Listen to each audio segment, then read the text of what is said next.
Welcome, Hush Ahmadid, on the session of online teachers training. Online टीचरों की इस training को 5 सेगमेंट्स में मुनक़सिम किया गया है। एक SSA यानी समग्र शिक्षा अभियान, 2 करिकुलम एंड सिलेबस, तीसरा क्लासरूम ट्रांजैक्शंस यानी लर्निंग आउटकम्स, चौथा इंटरनल फॉर्मेटिव इवैल्यूएशन और पांचवा सम्मेटिव इवैल्यूएशन। तो आइए सबसे पहले अपने पहले सेगमेंट्स की तरफ चलते हैं। SSA यानी समग्र शिक्षा अभियान। जैसा कि हम सब जानते हैं कि 2009 के RT के तहत ये तय किया गया था कि तमाम बच्चों को लाजमी और मुफ्त तालीम दी जाएगी। तमाम बच्चों को तालीम के यकसा मौक़े फ़राहम किए जाएंगे। इसी मकसद के तहत ministry of human rights and development ने समग्र शिक्षा अभियान के स्कीम की इफ्तिताह की। इस स्कीम के ज़ेरे असर प्री प्राइमरी से लेकर क्लास 12 तक की तालीम की मज़ीद बेहतरी का फ़ैसला किया गया और इस स्कीम के साथ गुज़िश्ता सर्वा शिक्षा अभियान और राष्ट्रीय माध्यमिक शिक्षा अभियान को इसमें शामिल कर लिया गया ताकि इस स्कीम को और भी तक़वियत मिले। SSA का ख़ास मकसद है स्कूल की तालीम को और भी ज़्यादा बेहतर और मवस्सिर बनाना, तमाम तुलबा को तालीम के यकसा मौक़े यानी बराबर मौके फ़राहम करना,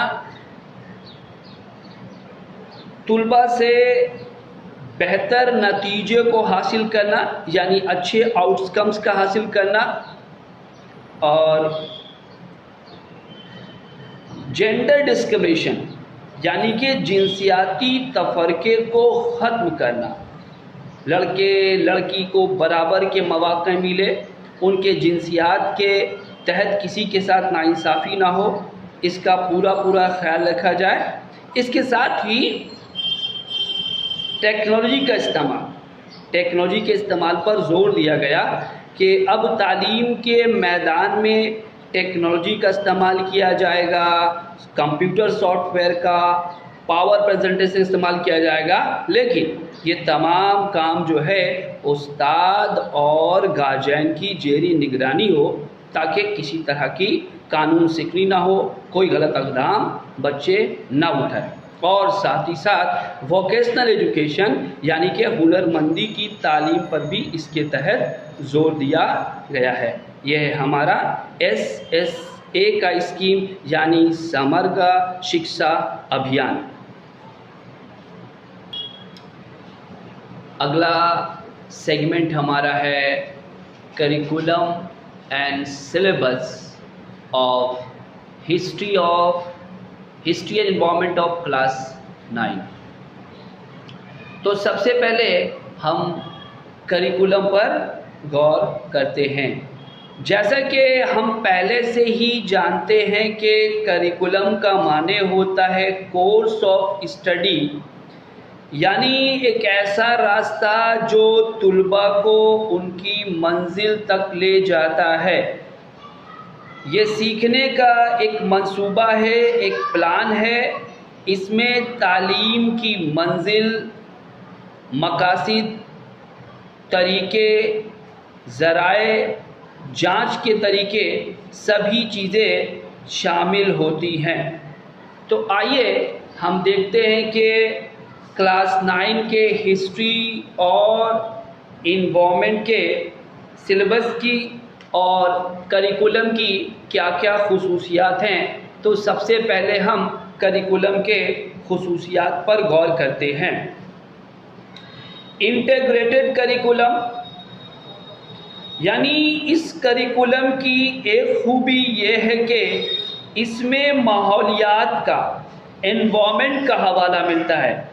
सनती इनकलाब के बाद से जो माहौलियात की आलूदगी का मसला शुरू हुआ, उसी के बाद से इस मुद्दे पर, इस मौजू पर लोगों की गौर फिक्र का दौर शुरू हुआ।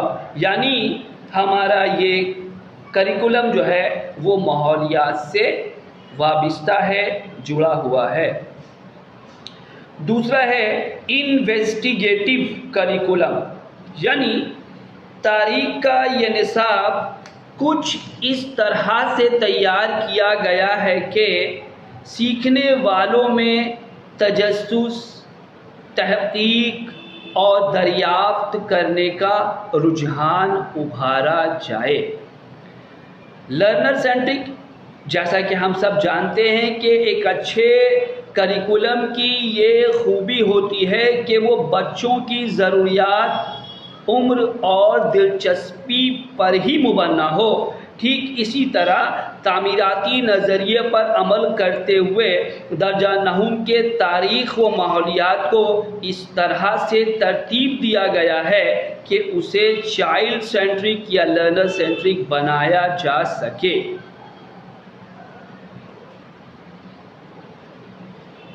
एवल्यूएशन an integral part of curriculum. तामीराती नज़रिए के तहत एवल्यूएशन एक मुसलसल प्रोसेस है। सिर्फ पढ़ाई ख़त्म होने के बाद उसे नहीं करना है, बल्कि टीचिंग लर्निंग के अमल के दौरान ही उस्ताद बच्चे की कारकर्दगी यानी परफॉर्मेंस का मुशाहिदा करते हैं और इसी बुनियाद पर उनकी रहनुमाई की जाती है। इसीलिए इंटरनल फॉर्मेटिव एवल्यूएशन को दर्जा नहुम में नाफिज किया गया है ताकि क्लासरूम में ही उनकी परफॉर्मेंस की जांच हो जाए। फिर इंफॉर्मेशन कम्युनिकेशन टेक्नोलॉजी। जदीद दौर में इंफॉर्मेशन कम्युनिकेशन टेक्नोलॉजी को तालीम हासिल करने का एक मवस्सिर ज़रिया तस्लीम कर लिया गया है। इसे भी निसाब की कामयाबी का एक अहम आला समझना चाहिए। Computer software power point presentation के ज़रिया एक टॉपिक को आसान और दिलचस्प बनाया जा सकता है, लेकिन याद रखें ये काम असातिज़ा और गार्जियन की ज़ेरे निगरानी होनी चाहिए।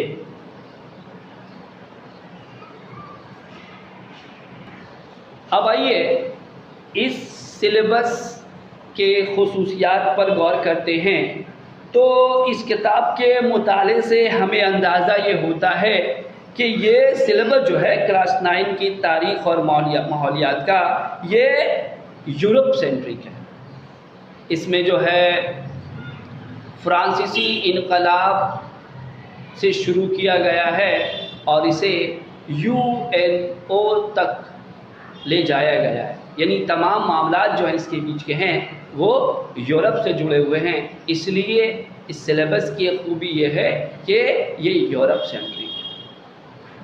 Second, it helps to understand timeline. दूसरी खूबी सिलेबस की ये है कि ये प्री मॉडर्न यानी फ़ी जदीद और मॉडर्न यानी जदीद यूरोप के टाइमलाइन को समझाने में बहुत मददगार है। इसके ज़रिया हमें उस दौर के टाइमलाइन को समझने में आसानी होती है। यूज़ ऑफ एनेक्डोट्स, जैसा कि आप जानते हैं कि एनेक्डोट्स किसी फ़र्द या वाक़ये के मुतालिक दिलचस्प मुख्तसर जानकारी को कहते हैं। तो इस सिलेबस में एनेक्डोट्स की भी मदद ली गई है ताकि उसे आसान और दिलचस्प बनाया जा सके। साथ ही साथ इसमें जो है रंग बिरंगे पिक्चर्स, फोटोज़, टेबल्स और ग्राफ्स का भी इस्तेमाल किया गया है। इन तमाम चीज़ों के इस्तेमाल का मकसद ये है कि तुलबा को तमाम मामलात को समझने में आसानी और दिलचस्पी फराहम की जाए। यूज़ ऑफ मैप्स का भी पूरे सिलेबस में बरमला इस्तेमाल किया गया है ताकि मुल्क, खित्ते और वाक़यात के जगहों का तुलबा को बआसानी इल्म हो। तो ये थे कुछ खुसूसियात जो मुख्तसर में क्लास 9 के तारीख़ और माहौलियात के करिकुलम और सिलेबस पर जिसको हमने देखा। इस ट्रेनिंग का तीसरा सेगमेंट है क्लासरूम ट्रांजैक्शन, या आप उसको लर्निंग आउटकम्स कह सकते हैं। जैसी ही हमको क्लास के एक्टिविटी की बात जहन में आती है तो वहाँ इनपुट और आउटकम्स का मामला आ जाता है, यानी हम बच्चों को क्या देते हैं और उनसे हमको क्या नतीजा हासिल होता है।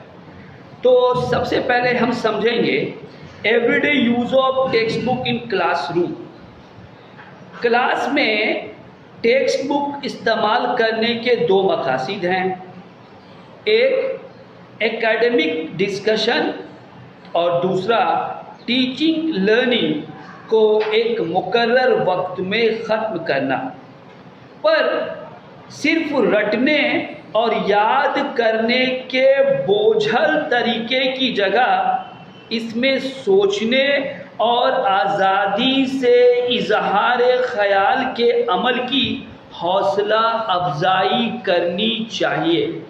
यानी किसी भी टॉपिक को सिर्फ रट कर, सिर्फ मेमोराइज़ करके ही हम नहीं सीख सकते, बल्कि बच्चों को अपना नज़रिया और अपने जहन के इस्तेमाल करने का पूरा मौका और आज़ादी मिलने चाहिए। हाँ, ये दुरुस्त है कि कुछ बच्चे इतने काबिल नहीं होते कि बहस मुबाहिसे में हिस्सा ले सके, तो ऐसे बच्चों का उस्ताद को कदम कदम पर ख्याल रखना होगा और उनकी हौसला अफजाई करनी होगी। फिर एक मामला आता है कि सिर्फ किताबों के ज़रिया या बहस मुबाहिसे के ज़रिया ही काम नहीं चल सकता, बल्कि अगर सीखने के अमल को और भी पार्टिसिपेटिव बनाना है जिसमें बच्चे बढ़ चढ़ कर हिस्सा ले सके, तो बच्चों को कुछ अलग माहौल देना होगा। बहस मुबाहिसे के अलावा तारीख़ी मुकामात, हिस्टोरिकल प्लेसेस की सैर करानी होगी, इलाकाई तारीख़ी मुजस्समे, म्यूज़ियम्स और लाइब्रेरी वगैरह भी ले जाना होगा। यहाँ तक कि क्लास रूम के एक हिस्से में मुजस्समे, तामीरी नमूने, मॉडल्स, चार्ट, फ़ोटोज़ जैसी तारीख़ी चीज़ों का होना भी ज़रूरी है। साथ ही साथ सेमिनार और एग्ज़िबिशन में भी हिस्सा लेना भी ज़रूरी है। ये तमाम चीज़ें जो किताब से निकल कर बाहर आती हैं, एक बच्चे को तारीख़ सीखने का, अपने माहौल को सीखने का एक एटमॉस्फेयर क्रिएट करती है। इसलिए किताबों के अलावा इन तमाम चीज़ों का जिनका जिक्र किया गया भी जो है वो सीखने के अमल में बहुत मददगार साबित होता है।